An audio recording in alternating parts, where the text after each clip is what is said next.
Satu hal yang menjadi ketetapan hati kami ya Bapa, kami rindu untuk memuliakan dan mengasihi Engkau di sisa umur kami ini.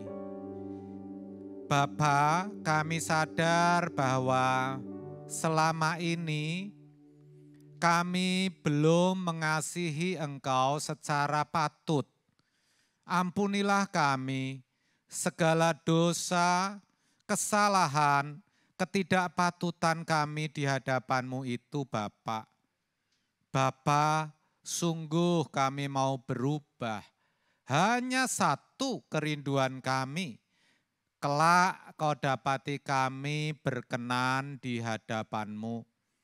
Bapa di surga, sungguh kami bersyukur kalau kali ini kembali Kau berikan satu kesempatan untuk beribadah, untuk berbakti bersama di tempat ini.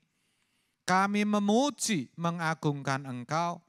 Kami percaya, kami rasakan Engkau ada di tengah-tengah kami. Sebab itu kami serahkan kebaktian ini ke tangan-Mu. Kami butuh suara-Mu ya Bapak. Berbicaralah. Berbicaralah melalui anak-Mu ini. Sehingga maksud hati-Mu boleh kami mengerti dan kami lakukan. Kami boleh menyukakan hati-Mu ya Bapak.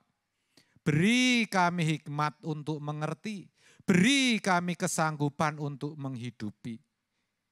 Berbicaralah ya Bapa, urapilah kami semua, kami siap untuk mendengar dan menjadi pelaku firman-Mu. Di dalam nama Yesus, haleluya. Mari yang siap katakan bersama saya, amin, amin, amin. Silahkan duduk Bapak Ibu Saudara, puji Tuhan, shalom. Luar biasa saudara kalau kita masih diberi kesempatan untuk hidup, terlebih berbakti kepada Allah semesta alam. Elohim Yahweh yang telah mengutus putra tunggalnya untuk menebus dosa manusia. Bapak Ibu Saudara yang dikasihi Tuhan, masih dalam tema bulan ini yang diberikan oleh Ibu Gembala, yaitu mengenal Allah dengan benar. Saya sudah sampaikan beberapa hal melalui mimbar ini. Allah itu ada, Allah itu nyata, sudah saya sampaikan.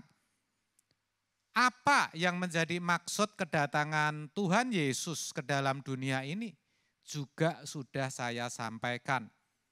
Dan yang terakhir, bagaimana agar kita bisa berdamai dengan Allah. Saya percaya Bapak Ibu Saudara sudah mengikuti. Bagi saudara yang belum sempat mengikuti bisa didengar ulang, dibuka di channel YouTube saudara ya. Kali ini masih tentang mengenal Allah dengan benar.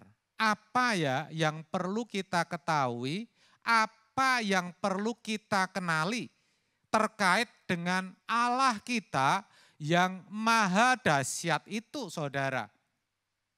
Saya dapatkan bahwa kita harus mengerti benar bahwa Allah atau Tuhan itu tidak pernah berhenti bekerja, saudara. Ini sesuatu yang memang benar-benar harus kita hayati. Tadi sewaktu saya duduk, saya sempat berpikir, kenapa sih kita mesti menghayati perjalanan hidup daripada yang mulia Tuhan Yesus. Lalu saya dapatkan jawabannya dari hikmat yang diberikan Tuhan. Ya memang itu yang akan menjadikan kita sebagai pelaku firman. Tanpa kita menghayati perjalanan hidup daripada Kristus, tidak mungkin kita bisa menjadi serupa dengan Dia. Padahal Kristus adalah model satu-satunya manusia yang berkenan di hadapan Bapa, yang harus kita teladani, yang harus kita contoh. Seorang anak kecil ya yang benar-benar menghayati ikon atau profil yang mereka kagumi, misalnya kalau laki-laki mungkin Superman ya, saking begitu menghayatinya, dia pun ingin mengenakan kostumnya Superman, kan begitu saudara. Betul ya? Kalau tidak menghayati enggak mungkin. Begitu juga Bapak Ibu Saudara dan saya. Kalau kita tidak menghayati perjalanan hidup daripada Kristus, tidak mungkin ada satu passion, satu keinginan untuk menjadi serupa dengan Dia. Kalaupun ada, itu pasti suatu fantasi belaka. Enggak mungkin bisa diwujudkan saudara. Nah, salah satunya kita harus sadar benar bahwa Tuhan tidak pernah berhenti bekerja. Kalau saudara perhatikan dari perjalanan hidup Tuhan Yesus ketika ia berada di muka bumi ini, dikatakan di Alkitab bahwa tiap-tiap hari saudara, dia berjalan keliling dari satu kota ke kota lain, dari satu desa ke desa yang lain untuk memberitakan Injil kerajaan surga. Saudara bisa baca di Lukas 8 ayat 1 saudara. Meskipun Tuhan Yesus itu mendapatkan banyak penolakan alias tidak bisa diterima orang-orang pada masa itu. Dan ironisnya yang menolak justru dari tokoh-tokoh agama, ya, ahli Taurat dan orang-orang Farisi. Meskipun Tuhan Yesus juga menghadapi satu ancaman untuk dihabisin, untuk dibunuh. Suatu ketika orang-orang Farisi dikatakan bersekongkol. Ya, artinya apa ya? Membuat satu rencana begitu ya untuk membunuh Tuhan Yesus. Untuk menghentikan pelayanannya agar Tuhan Yesus tidak bekerja lagi. Tetapi Tuhan Yesus tetap gigih. Dia menghindar. Dia lebih baik pergi ke tempat lain, tetapi juga untuk memberitakan Injil. Di dalam Matius 12 ayat 14 sampai 15. Hal itu dilakukan Tuhan terus-menerus sepanjang hidupnya. Tidak pernah yang namanya berhenti melayani, tidak pernah berhenti memberitakan kerajaan surga. Meskipun akhirnya dia memang harus mengalami berbagai aniaya dan penderitaan. Disesah, ya, dihina, diludahi, bahkan dia harus mati. Mati di kayu salib, saudara. Ia tidak pernah yang namanya berhenti bekerja. Dan satu hal yang perlu diperhatikan, dia tidak bekerja asal bekerja. Dia tidak bekerja untuk mencari untung bagi dirinya. Dia tidak bekerja untuk kepentingannya sendiri. Tetapi yang Kristus lakukan semata-mata hanya untuk kepentingan Bapa di surga. Itu yang luar biasa. Sehingga Tuhan Yesus sendiri yang berkata di dalam Yohanes 4 ayat 34, makananku ialah melakukan kehendak Bapa, kehendak Dia yang mengutus aku dan menyelesaikan pekerjaannya. Namanya makanan, itu yang dikonsumsi sehari-hari. Ini pengertiannya, yang Yesus lakukan sehari-hari tidak ada yang lain kecuali melakukan kehendak Bapa dan menyelesaikan pekerjaannya. Luar biasa, ketaatannya itu perlu Bapak, Ibu, Saudara dan saya contoh. Amin, saudara. Tidak hanya itu, kalau saudara perhatikan setelah bangkit, ketika dia mati 3 hari kemudian bangkit, dia naik ke surga. Itu pun Tuhan Yesus tetap bekerja.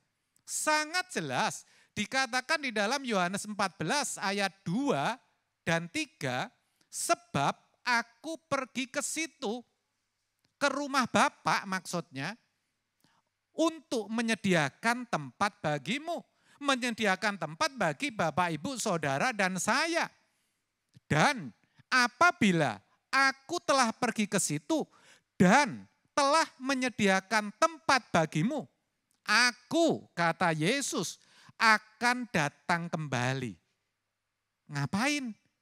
Ternyata dikatakan, ya, membawa kamu ke tempatku supaya di mana aku berada, kamu pun berada. Jadi saudara bisa bayangkan, Tuhan Yesus saat ini itu tidak berhenti bekerja loh saudara. Enggak mudah bukan menghayati hal ini, ya. Tidak hanya itu, di tengah-tengah kesibukannya untuk mempersiapkan tempat bagi saudara dan saya, Tuhan Yesus juga tetap memprihatinkan keadaan kita, saudara. Ya, dia prihatin sehingga apa? Sehingga pada perjamuan malam terakhir, Tuhan Yesus sempat berucap, sempat berkata kepada para yang hadir pada waktu itu, dia katakan, mulai dari sekarang aku tidak akan minum lagi hasil pokok anggur ini sampai pada hari aku meminumnya, yaitu yang baru bersama-sama dengan kamu dalam kerajaan Bapakku. Itu tertulis dalam Matius 26 ayat 29. Berbicara minum anggur. Anggur itu melambangkan sukacita.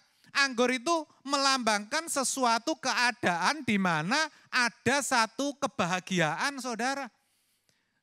Di sini Tuhan Yesus berkata, aku tidak lagi akan meminum ya anggur itu.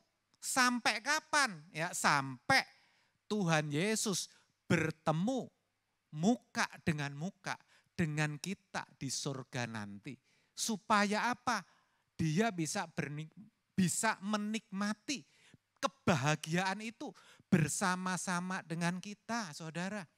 Coba saudara renungkan, saudara bayangkan betapa mulianya, betapa luar biasanya Tuhan kita, Yesus Kristus.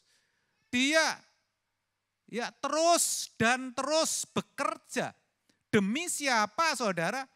Demi saudara dan saya. Bukan demi dirinya. Bahkan sampai detik ini, sampai sekarang pun melalui pribadi Roh Kudus, Tuhan Yesus juga masih terus bekerja. Sangat jelas kok, Alkitab berkata dalam Roma 8 ayat 28. Kita tahu sekarang bahwa Allah turut bekerja dalam segala sesuatu untuk mendatangkan kebaikan. Allah Roh Kudus.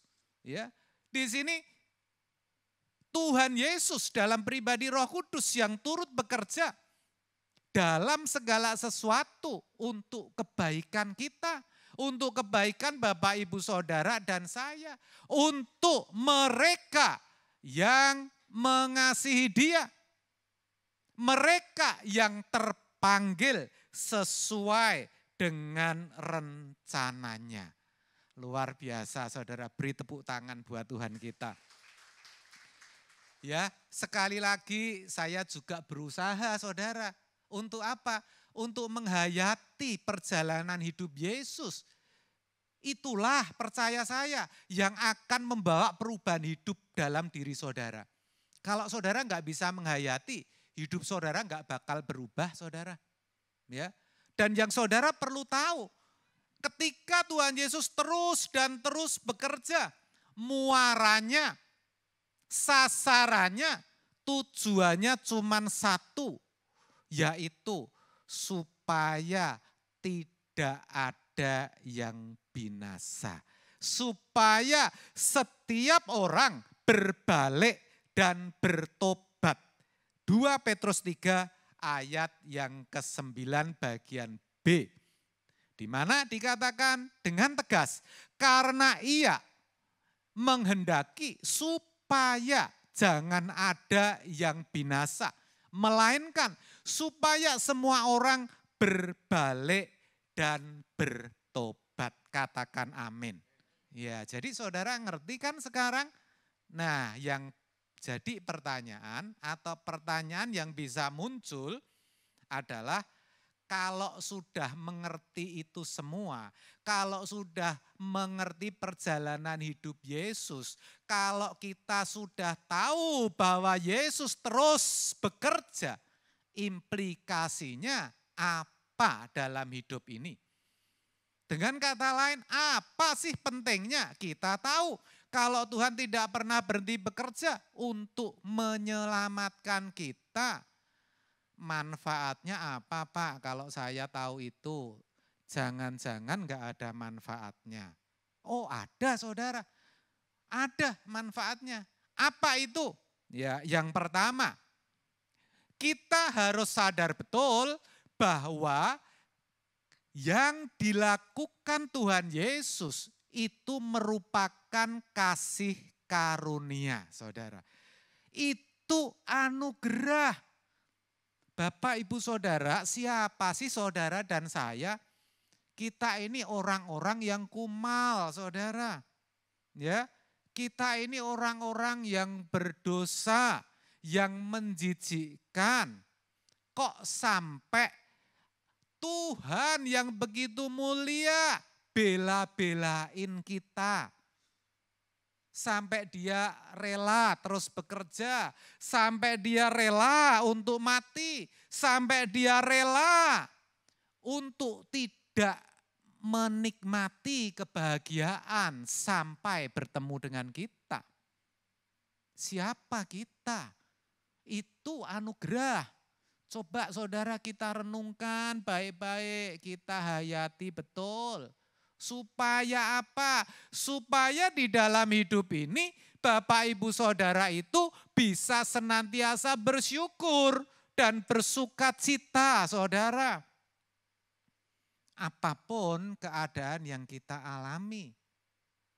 Iya Pak, tapi enggak bisa lah lagi ditipu orang, masa suruh bersyukur, masa suruh bersukacita. Oh bisa saudara, karena dasar dari sukacita kita adalah anugerah. Dasarnya kita sukacita, dasarnya kita bersyukur karena ada satu pribadi yang telah menyerahkan hidupnya, yang telah merelakan nyawanya, yang rela terus memperjuangkan agar kita tidak binasa. Itu lebih dari apapun juga. Itu lebih dari harta yang kita miliki. Itu tidak sebanding kalau dibandingkan dengan kesembuhan. Tidak sebanding kalau kita mendapatkan berkat lahiriah seperti kedudukan, jabatan, atau dapat lotre, uang yang berlimpah. Enggak bisa dibandingin. Kalau kita memperoleh harta-harta dunia, sukacita, rasa syukur kita itu sementara, saudara. Ketika semuanya itu habis atau ketika semuanya itu tidak kita peroleh, padahal kita harapkan, kita nggak bisa sukacita, kita nggak bisa bersyukur. Betul Bapak Ibu Saudara? Tetapi kalau dasar dari kita mengucap syukur, dasar dari kita bersukacita karena adanya pribadi Kristus yang luar biasa, yang mulia, yang telah berjuang demi keselamatan kita, maka kita akan selalu bisa mengucap syukur dan kita bisa bersukacita senantiasa.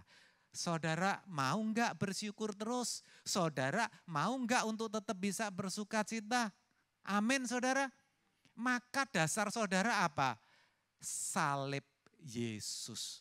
Amin saudara. Saudara enggak perlu bergeming kalau tetangga saudara memperoleh sesuatu. Bisa beli ini, bisa beli itu. Bisa mengadakan pesta. Enggak usah iri saudara. Syukuri keadaan saudara. Karena ada satu pribadi yang luar biasa, yaitu Kristus Yesus Tuhan. Amin saudara. Nah, apalagi pentingnya kita mengetahui perjalanan hidup Yesus. Yang kedua, kita harus merespon dengan benar anugerah keselamatan itu. Kasih karunia yang sudah dimulai, yang sudah diinisiasi oleh Kristus melalui kematiannya itu harus bisa kita wujudkan, harus bisa kita alami. Itu namanya merespon saudara. Amin. Kalau Tuhan Yesus sudah terus bekerja, terus berjuang, melakukan bagiannya demi saudara dan saya, maka kita pun juga harus terus bekerja. Kita pun harus terus berjuang, saudara. Melakukan bagian kita. Kalau bagian Tuhan Yesus mati di kayu salib untuk menebus dosa kita, lalu bagian kita apa, Pak? Bagian kita adalah kita harus mematikan tubuh dosa ini, saudara. Amin. Daging ini meskipun masih bertumbuh, meskipun dicubit masih sakit, harus bisa kita matikan. Amin. Itu yang harus jadi perjuangan kita. Banyak orang, termasuk orang Kristen ngomong begini, ya enggak mungkin lah Pak, ya mustahil, mosok masih hidup tidak boleh punya keinginan, masih hidup enggak boleh seneng-seneng, masih hidup dagingnya harus dimatikan, mana bisa. Iya saudara, saya juga menyadari itu tidak mudah. Itu juga tidak sukar, tetapi sangat sukar. Amin saudara, sangat berat. Sangat berat. Taruhannya, harganya adalah segenap hidup kita. Tekad yang bulat dan utuh. Saudara, kenapa harus tekad bulat dan utuh? Karena kita hidup itu dikasih kehendak bebas. Di dalam kehendak bebas itu ada keinginan, ada nafsu. Betul saudara?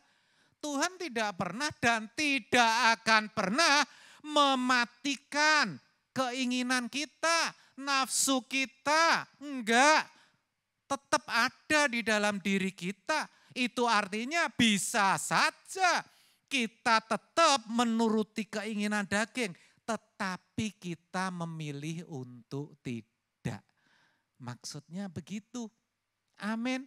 Kita ini masih bisa berbuat dosa, pasti masih bisa, tetapi kita memilih untuk tidak melakukan perbuatan dosa. Yang bagi manusia dipandang itu mustahil, bagi Allah tidak ada yang mustahil. Kenapa? Karena Allah tahu itu berat, maka Allah memberikan Roh Kudus-Nya. Maka Allah memberikan Injil keselamatannya. Makanya di dalam Efesus 1 ayat 13 dikatakan, sebab oleh Dia kamu telah mendengar Injil keselamatan, yaitu firman kebenaran. Sudah dengar kan saudara Injil? Sebab oleh Dia juga ketika kamu percaya, dimeteraikan oleh Roh Kudus Allah yang dijanjikan itu. Jadi ketika kita mengaku percaya, automatically, secara otomatis kita itu dimeteraikan, kita itu diberikan, kita itu dianugerahi Roh Kudus Allah di dalam hati kita. Dan itu kita terima melalui iman, saudara. Roh Kudus inilah yang akan menuntun kita untuk mengerti akan kebenaran, untuk mengerti apa yang dimau Tuhan, apa yang dikehendaki Tuhan, yang harus kita lakukan di dalam hidup kita. Saya kasih tahu ya, orang-orang ya yang memiliki perjuangan untuk mematikan tubuh daging itu pasti hidup dalam kekudusan, saudara. Pasti hidupnya tidak najis, pasti dia kudus. Nah, memahami kudus dan najis ini juga penting. Jangan saudara pikir yang namanya kudus atau najis itu kalau mencemarkan tempat tidur, tidur dengan wanita yang bukan istrinya, atau minum minuman beralkohol sampai mabuk-mabuk, saudara, atau melakukan sesuatu yang menjijikkan, homoseksual misalnya. Oh bukan, yang namanya najis atau kudus bukan cuman itu iya, tetapi segala sesuatu yang tidak sesuai dengan kehendak Allah, itu najis, itu tidak kudus.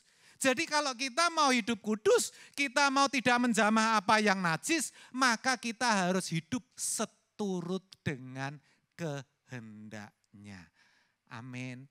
Makanya pujiannya yang kita menyanyikan, ku mau hidup seturut kehendak-Mu Tuhan. Benar enggak saudara?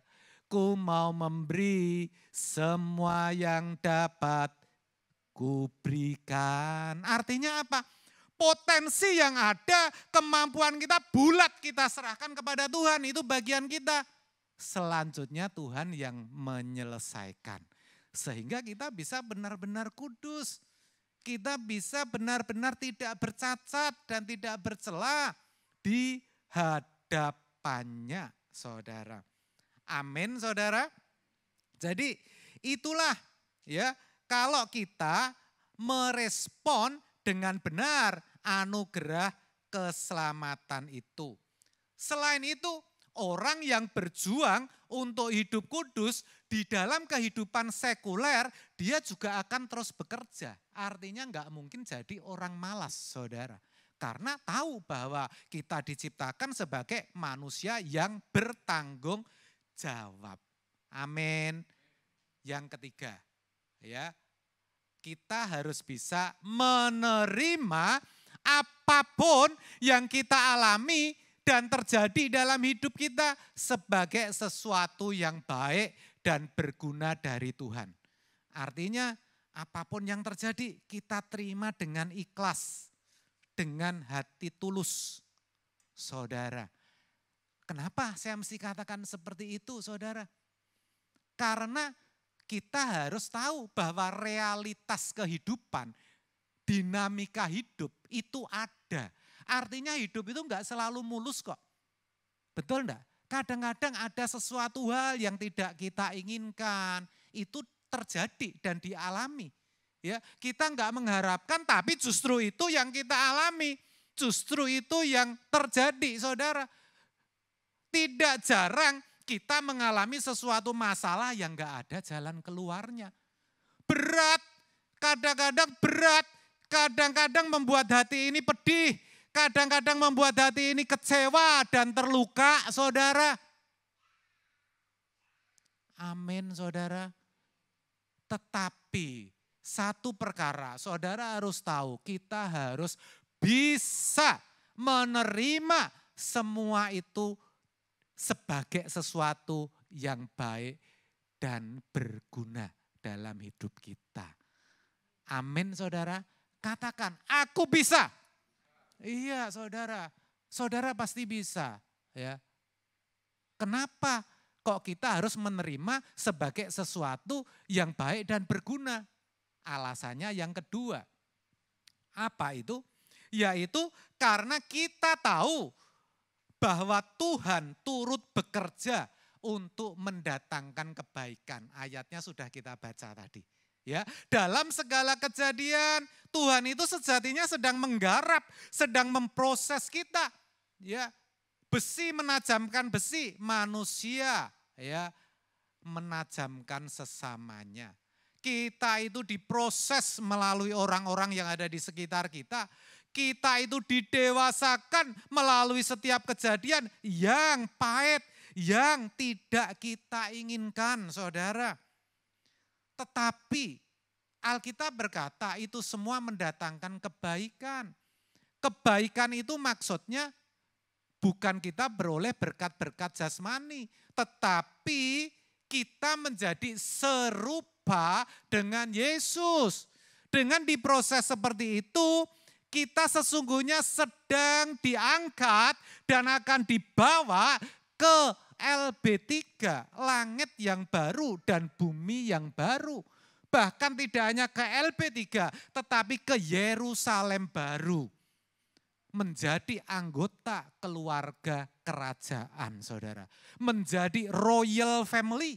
Itulah sejatinya proyeksi ya arah hidup setiap orang Kristen. Bukan sekedar masuk surga, tetapi menjadi anggota keluarga kerajaan Allah. Jadi dengan berbagai peristiwa yang gak nyaman, yang pahit, yang mendatangkan sengsara, yang membawa penderitaan, yang membuat luka yang mendalam, sebenarnya Tuhan sedang membela kita. Amin, saudara. Ini yang sulit dimengerti, saudara. Itulah yang dinamakan disguise blessing atau berkat tersembunyi. Enggak kelihatan seperti berkat. Padahal itu berkat yang lebih dari segalanya yang akan membawa kita pulang ke rumah Bapak, saudara. Tapi jarang orang yang melihat, banyak orang tidak merasakan. Hanya orang-orang yang mengasihi Tuhan, yang bisa memiliki kepekaan, yang bisa merasakan berkat yang tersembunyi ini. Makanya Roma 8 ayat 28 jelas mengatakan Allah turut bekerja dalam segala sesuatu untuk mendatangkan kebaikan bagi mereka yang terpanggil, bagi mereka yang mengasihi Dia. Ya, saudara, kalau seseorang tidak terpanggil dalam rencana Allah, kalau seseorang tidak mengasihi Allah dengan segenap hatinya, dia akan memandang kejadian atau peristiwa yang tidak nyaman, yang tidak diinginkan sebagai satu bencana, sebagai satu malapetaka. Seolah-olah, seakan-akan Allah sedang mencelakakan dan mau membinasakan kita. Padahal sejatinya tidak seperti itu. Tidak ada tujuan Allah yang seperti itu. Sedikit pun tidak pernah terbesit di hati Allah. Keinginan Allah cuma satu, supaya tidak ada yang binasa. Supaya semua orang berbalik dan bertobat, saudara. Bisa katakan amin? Iya, saudara.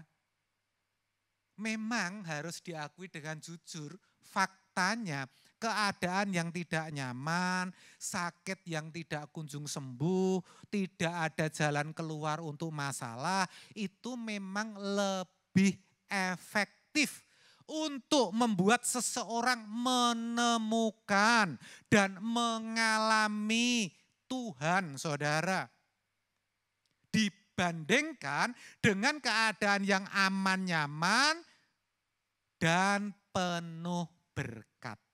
Saya mau kasih tahu, kebanyakan saudara, orang yang hidupnya aman, nyaman, tanpa masalah, diberkati, cenderung ceroboh. Tidak hati-hati, ya, berbuat suka-suka saudara. Padahal dengan yang dilakukannya itu sangat berpotensi untuk membawanya ke jurang maut saudara. Tetapi tidak disadari. Sebaliknya, ketika orang mengalami satu musibah, kecelakaan, segala sesuatu yang berat dan tidak diinginkan, ya, biasanya akan cenderung waspada dan hidupnya menjadi lebih kuat, lebih tangguh, ya. Dikatakan dengar mengalami, lihat orang yang ditipu orang, dia akan berkata, aku sudah pernah. Betul tidak saudara? Dikecewakan orang, diperlakukan kasar, aku sudah pernah. Kuat, tangguh, dan cenderung waspada, lebih hati-hati, tidak ceroboh. Saudara, sehingga melalui gaya hidup yang seperti itu, ya, akan menemukan dan mengalami Tuhan. Makanya tadi saya katakan orang yang bisa mengerti disguise blessing itu hanya orang-orang yang mengasihi Tuhan, saudara. Ya, artinya orang yang mengasihi Tuhan itu pasti orang yang menemukan dan mengalami Tuhan. Nah, itu yang perlu kita sadari. Dan itulah yang sesungguhnya akan membawa kita pulang ke surga. Amin. Jadi pesan saya yang terakhir, apapun yang Bapak Ibu Saudara alami saat ini, tentu saya tidak tahu. Tetapi Allah Maha Besar, Allah Maha Tahu. Percayalah, Dia tidak sedang mencelakakan saudara. Tetapi justru Dia sedang mengasihi saudara. Dia sedang menolong membela saudara. Itu justru berkat tersembunyi yang akan membawa saudara kepada kehidupan yang kekal. Jadi jangan nyerah ya saudara, tetap semangat. Dan percaya semua pasti berakhir kok. Di dunia ini enggak ada yang abadi. Yang namanya seneng pasti nanti juga berakhir. Yang namanya susah nanti juga pasti berlalu.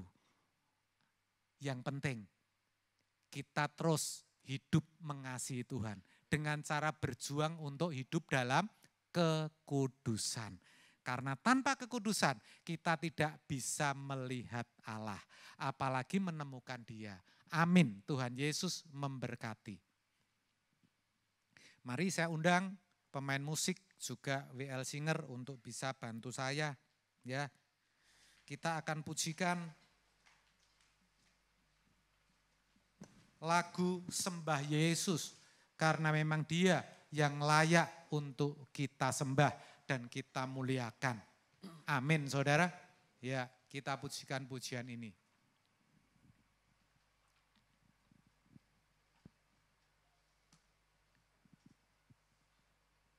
Siapa boleh naik ke gunung Tuhan?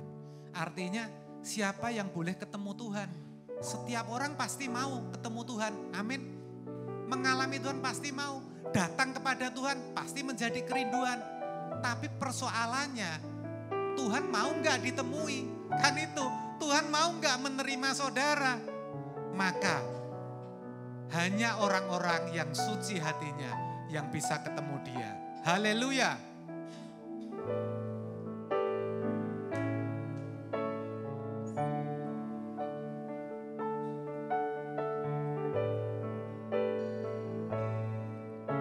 Siapa boleh naik ke gunung Tuhan? Siapa boleh datang menyembah Dia? Dia. Hanya orang-orang yang suci hatinya, yang rindu menyembah Dia.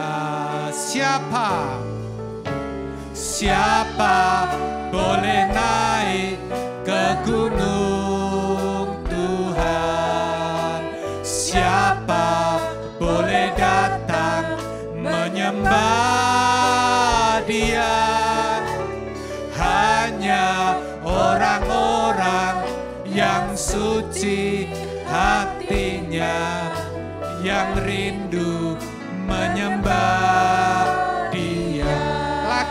Lagi, siapa boleh naik ke gunung Tuhan?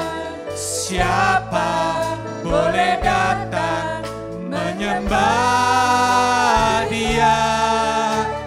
Hanya orang-orang yang suci hatinya, yang rindu menyembah Dia. Haleluya. Sembah Yesus, sembah Yesus, ku sembah kekudusan nama-Mu. Sembah Yesus, sembah Yesus, ku angkat hatiku sembah Yesus. Saya undang saudara bangkit berdiri. Kita mulai dari awal. Siapa boleh mari semua pujikan Tuhan. Siapa boleh datang menyembah Dia? Hanya orang-orang yang suci hatinya, yang rindu menyembah Dia. Sembah Yesus, sembah Yesus, sembah Yesus, ku sembah kekudusan nama-Mu. Sembah Yesus, sembah Yesus, ku angkat hatiku sembah Yesus. Bapak, Ibu, Saudara yang dikasihi Tuhan, yang jadi persoalan bahwa hidup di dalam kekudusan itu tidak bisa instan, saudara. Itu harus kita perjuangkan dari menit ke menit, jam ke jam, hari ke hari. Nggak bisa seketika itu ada. Kalau di dalam hidup sehari-hari kita hidup ceroboh, lalu kita datang ke gereja pada hari Minggu, lalu kita merasa di hari itu kita bisa kudus. Oh, itu tidak bisa terjadi, saudara. Persoalannya di situ. Padahal ketika kita membutuhkan Tuhan, kita harus kudus. Karena kita harus bertemu Dia. Lah bagaimana mungkin kita ketemu saat kita menghadapi masalah kalau kita belum kudus? Kalau kita masih bercacat dan bercela, kalau hidup kita masih penuh dengan kenajisan dan hawa nafsu. Oleh sebab itu, ketika saudara mendengar kebenaran firman Tuhan ini, mari saya ajak saudara, mulai malam ini kita berjuang untuk hidup kudus. Supaya apa? Supaya ketika satu saat kita membutuhkan Tuhan, mendadak kita membutuhkan Tuhan, kita sudah siap datang kepadanya dan Dia sudah siap menerima kita. Kita bisa bertemu dengan Dia untuk memperkarakan persoalan kita. Amin. Amin, saudara. Pujikan pujian ini, biar jemaat memujikan sendiri. Pujikan, siapa boleh naik.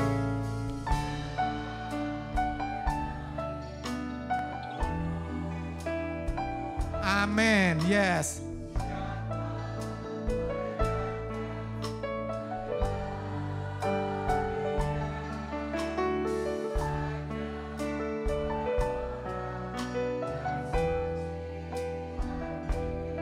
Thank you Lord.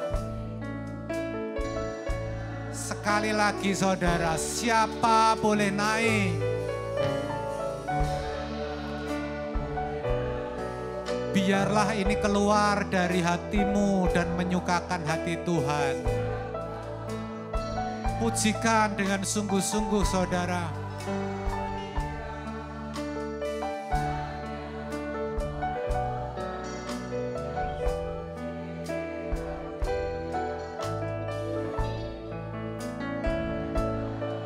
Amin. Katakan sembah Yesus. Sembah Yesus. Sembah Yesus. Ku sembah kekudusan nama-Mu. Sembah Yesus. Sembah Yesus.